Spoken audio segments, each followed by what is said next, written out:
On this week's The Local Buy, Al heads to Harford County to try a cup of sweet corn ice cream. Al?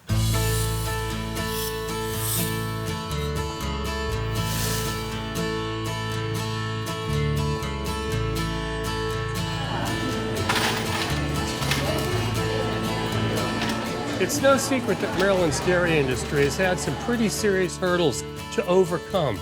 Here at Broom's Bloom near Bel Air, Maryland, where the ice cream is Cow-2-Cone, the Dallams are reinventing our favorite treat, and they're churning out a different story, one wild flavor at a time. And behind every flavor is a family hard at work. Whether they're milking cows, processing dairy, or herding livestock, the Dallams are determined to keep this dream alive for generations to come.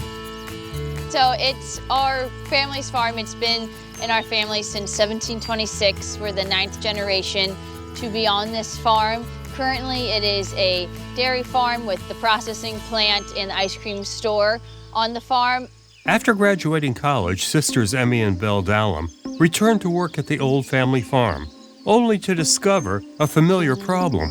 It was not financially feasible for both Emmy, myself, and my parents to be supported by just the milking of the cows and the ice cream store. But there was a solution in sight, becoming a one-stop shop for all things dairy. Starting the processing plant was kind of a next logical step. We also were able to make more of a profit with the ice cream because we were able to make our own ice cream mix, which was the most expensive part of having the ice cream store. From the beginning, our parents really leaned into the value-added products. A process which starts here and begins with just a tiny bit of housekeeping, or cowkeeping, I suppose. And then completely cover each teat in the iodine. And so this sanitizes the teat, so we'll keep it on here for about 45 seconds. It acts as a disinfectant before we put the milker on. And once everything was cleaned and ready to go, Bel demonstrated how this operation gets the milk moving. So now we're gonna grab the milker. So each one of these attaches to a teat on the udder. So we'll turn it on by this valve down here. I'd love to say I picked it up quickly, but that would be a fib. Oh, getting practice. Yep. Here, I'll let you handle this. Okay. You just attach the back too, and then the front too. It takes a lot of experience to do this, believe me. Okay, girl. The milk is then pumped through a maze of cooled pipes.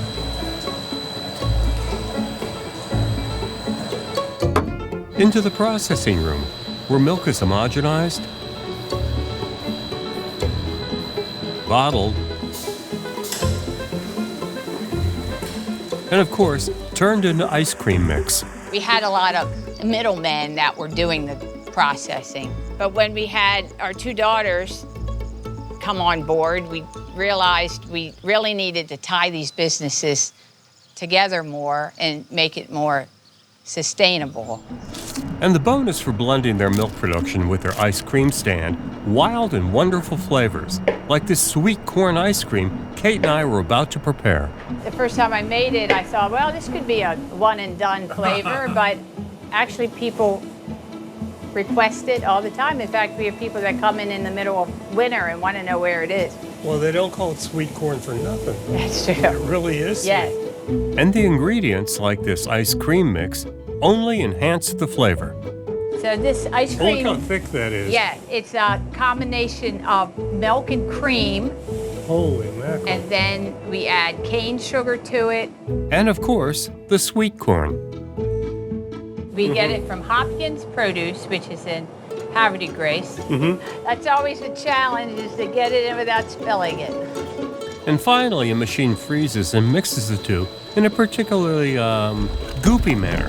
That's probably the best way to describe it. But that's enough talk about all this ice cream. It's time to dig in. The thing is, it really does taste like corn, and sweet corn too. It's just wonderful. You're extending the life of the farm by practicing value-added farming. And you're taking your products, but you're doing things to them to make them better. And as long as you keep making ice cream this good, you're going to go a long way, I think. Yes, yes, hopefully. Yeah, our success of the farm has really been based in our value-added products. And now we process it all on the farm so we can make the delicious ice cream, to our cheese, to bottling our own milk. Oh, that's really great. We're going to put a lot of information about Broom's Bloom on our website at mpt.org/farm so people can check it out and make some plans to come and visit. Yes, thank you. Hopefully a lot of place. people come out. For the local buy, I'm Al Spoler. Joanne? Thanks, Al. Be sure to check out mpt.org/farm for all our recipes and resources. Plus, you can watch all Farm and Harvest episodes there as well. Also, don't forget to follow us on social media for show updates, pictures, and videos.